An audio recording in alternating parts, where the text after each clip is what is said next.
friends, welcome to this another video and another series of this NDA special।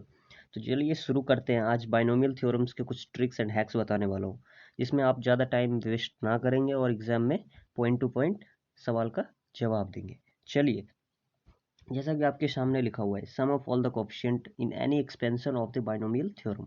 Binomial expansion कितने भी कोई भी किसी तरह का हो, अगर सम ऑफ ऑल कोएफिशिएंट पूछा जाए तो सिंपली यहाँ पे क्या करना है, आपको x के जगह पे 1 पुट करना है। जैसे कि देखो, मैंने फर्स्ट इक्वेशन में क्या किया है, 1 प्लस एक्स की वैल्यू n है ना। तो सिंपली मैंने x के जगह पे 1 पुट किया तो ये वैल्यू आ गई 2 की पावर n, है ना। और सेकंड में क्या किया, 1 माइनस एक्स, तो 1 माइनस 1 इज इक्वल टू 0। सो 0 की पावर 0 ही होती है। सो आई होप इतना समझ गए होंगे। चलिए नेक्स्ट अब क्वेश्चन पे बात करता हूँ। तो ये है एनडीए प्रीवियस ईयर क्वेश्चन। तो इसे कैसे आप टैकल करेंगे, सेम यहाँ पे यही कॉन्सेप्ट है, एक्स की जगह पे 1 पुट करना है। ओके, सो यहाँ पे 1 पुट कर दीजिए, 1 प्लस 1 की पावर 2n प्लस 1। सो यहाँ पे वैल्यू क्या आ गई, 2 की पावर 2n प्लस 1। अगर ट्रेडिशनल मेथड एनसीईआरटी मेथड से जाओगे तो फिर ये बहुत ही लंबा 1-2 पेज कम से कम ले ही लेगा। और टाइम पता है, किसी भी कम्पिटिटिव एग्जाम में टाइम बहुत ही महत्वपूर्ण रोल निभाती है। चलिए, 2 की पावर 2n प्लस 1, सो इसका मतलब क्या है, 2 की पावर 2n इंटू 2, तो 2 की पावर 2n इंटू में 2 की पावर 1, है ना। इसे यही लिख सकते हैं ना। चलिए, तो इसे मैं ऐसे भी लिख सकता हूँ, 4 की पावर n इंटू 2, है ना। सो ये हमारा आंसर होगा और यही था एक्चुअली आंसर का ऑप्शन था।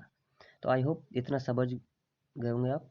चलिए नेक्स्ट, और भी कुछ इसके टाइप्स होते हैं वो भी मैं आपसे डिस्कस कर लेता हूँ। जैसे 2-3 टर्म्स में दे दे आपको ऐसे टर्म्स में दे दे, लाइक ये देखिए, a प्लस बी प्लस सी की पावर n है ना। a प्लस बी प्लस सी की पावर n है, इसका कोफिशिएंट, सम ऑफ कोफिशिएंट पूछे तो सिंपली कुछ नहीं होगा, a प्लस बी प्लस सी की जो वैल्यू होगी उसी का पावर ये होगा। अगर यहाँ पे ये ऐसे दिया होता ax plus B Y plus C Z, इसकी पावर n दिया होता। सो यहाँ पे अगर सम ऑफ कोफिशिएंट पूछे तो सिंपली एक्स वाई जेड के जगह पुट कर देना, x equal to y is equal to z is equal to 1, है ना।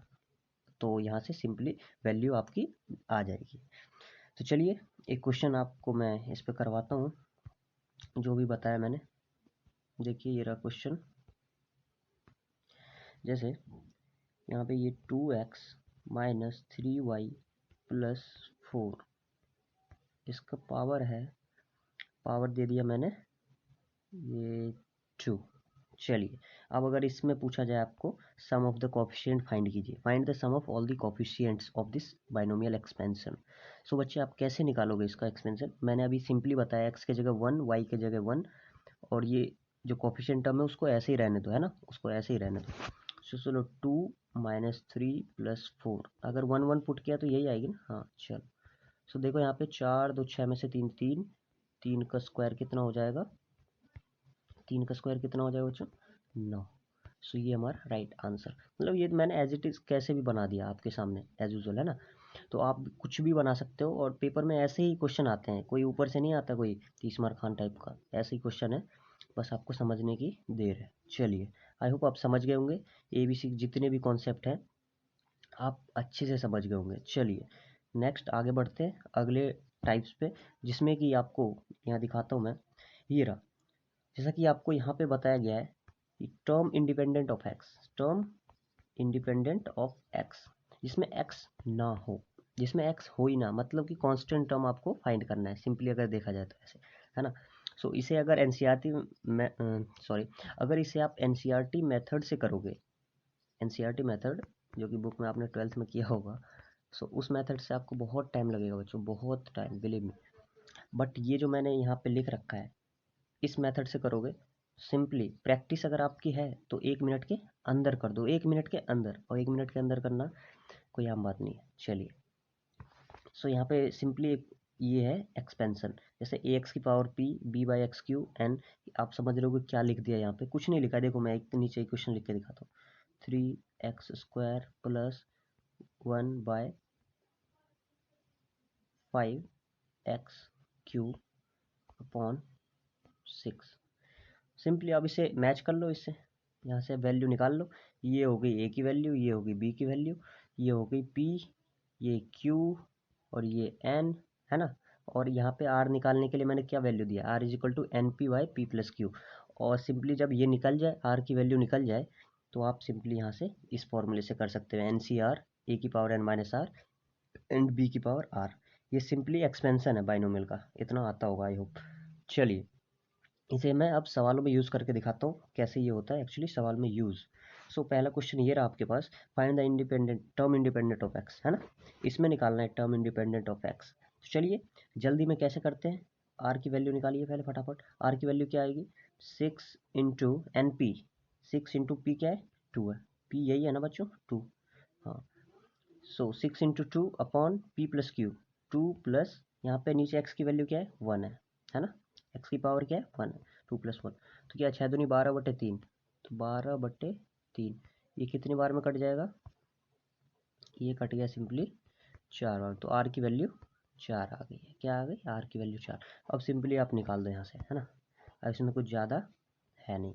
एन सी आर करना है, एन सी आर ए की पावर एन माइनस आर, फॉर्मूले भी लिख दे रहा हूँ, एंड बी की पावर आर।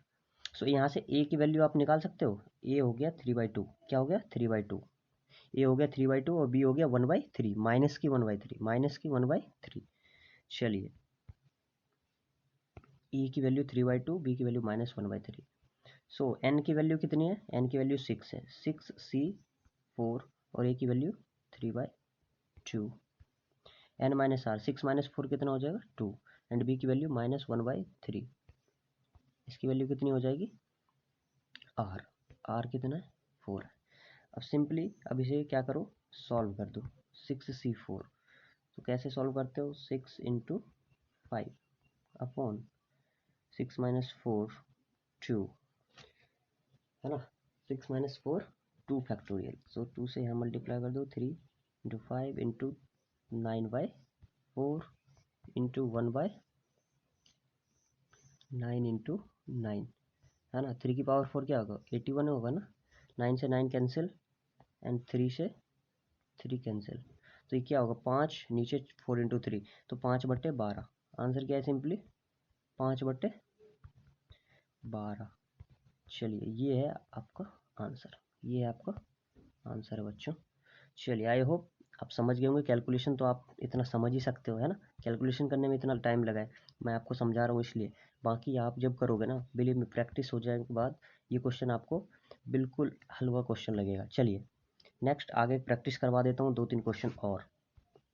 जैसा कि नेक्स्ट क्वेश्चन ये रहा आपके पास, अगर रूट एक्स में दे दिया जाए तो आप कहोगे यार यहाँ पे तो है ही नहीं पावर, लेकिन पावर है बच्चों, यहाँ पे पावर है, क्योंकि ये रूट एक्स जो है, क्योंकि ये रूट किसका पावर होता है, 1/2 का ही होता है ना, 1/2 रूट में कैसी पावर होती है 1/2, और क्यूब रूट में 1/3, है ना। इसे गलती मत करना कि रूट दे रखा है तो पावर नहीं है, पी की वैल्यू कहाँ से लाऊंगा, यहाँ से सिंपली कंपेयर कर लो, पी की वैल्यू कितनी है, पी की वैल्यू है 1/2 एंड क्यू की वैल्यू कितनी है 2, और एन की वैल्यू कितनी है, एन की वैल्यू 10 है। इतना मैं लिख दे रहा हूँ, बाकी आप समझ जाना, आगे से नहीं लिखूंगा।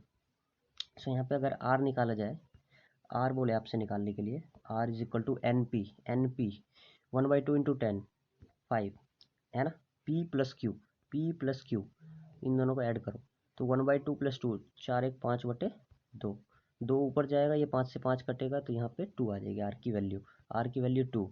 अब यहाँ से सिंपली आर की वैल्यू 2 आ चुकी है, एन सी आर वाला फॉर्मूला लगाओ, एन कितना है 10, सी 2, और ए कितना है यहाँ पे, ए 1 है ना।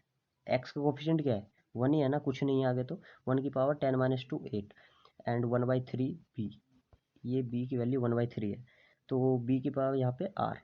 तो अब सॉल्व कर दो इसे, 10c2 कितना होता है, 10c2 45, है ना, 1 का 1 ही रह जाएगा, ये 1/9, यहाँ से 5 5 बार में कटेगा, तो इसकी वैल्यू आ जाएगी टर्म इंडिपेंडेंट ऑफ एक्स 5।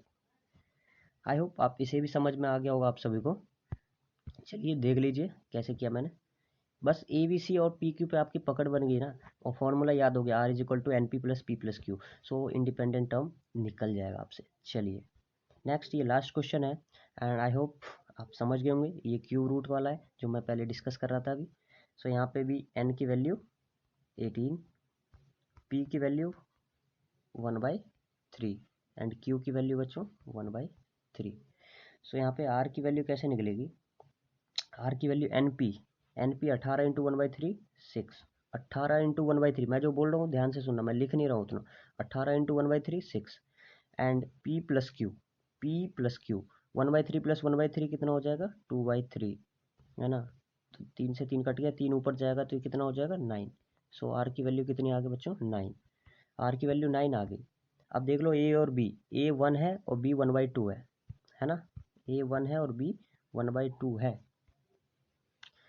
तो देखिए अब एनसीआर वाला फॉर्मूला लगाइए, एनसीआर वाला फॉर्मूला, यहाँ से एन कितना है 18, सी आर कितना है 9 और ए कितना है, ए तो 1 ही है, 1 की पावर 9 और बी कितना है, बी है 1/2, 1/2 की पावर 9, 1/2 की पावर 9। चलिए 18C9 को हम लिख सकते हैं 18 इंटू डैश डैश डैश, कितने तक जाएगा ये 18 17 16 और भी लंबा जाएगा ये, मैंने ये खुद से बनाया ना तो इसलिए थोड़ा लंबा जा रहा है, कोई दिक्कत नहीं। 15 14 इंटू 13 इंटू 12 इंटू 11 इंटू 10, है ना, इंटू 9 फैक्टोरियल, और नीचे भी 9 फैक्टोरियल आएगा, नीचे 9 फैक्टोरियल आएगा ना, 2 बार 9 फैक्टोरियल आएगा तो उससे वो कैंसिल हो जाएगा, क्या हो जाएगा वो, उससे वो कैंसिल हो जाएगा। सो आई होप मैंने फैक्टोरियल खोल दिया, यहाँ पे आप इसे सॉल्व कर लेना। 9 फैक्टोरियल से 9 फैक्टोरियल ऊपर नीचे कट गया, ये 9 फैक्टोरियल बचा है। सो इस 9 फैक्टोरियल को खोलोगे 9 से लेकर 2 तक जाएगा, 1 तक जाएगा, चलो जो जितना भी जाए कोई दिक्कत नहीं, ऊपर से नीचे काटा देना, तो जो भी बच के आएगा वो इसका आंसर होगा। सो आंसर कमेंट में बताना, I am waiting for it. And चलिए नेक्स्ट वीडियो जल्दी आएगी। जय हिंद। एंड हाँ, लाइक और शेयर जरूर कीजिएगा, क्योंकि कई बच्चे देखते हैं वीडियोस, उन्हें अच्छा भी लगता है, बट वो लाइक क्यों नहीं करते पता नहीं, इतने कंजूस मत बनो। As a defence aspirant your दिल खोल के लाइक शेयर करो। चलिए।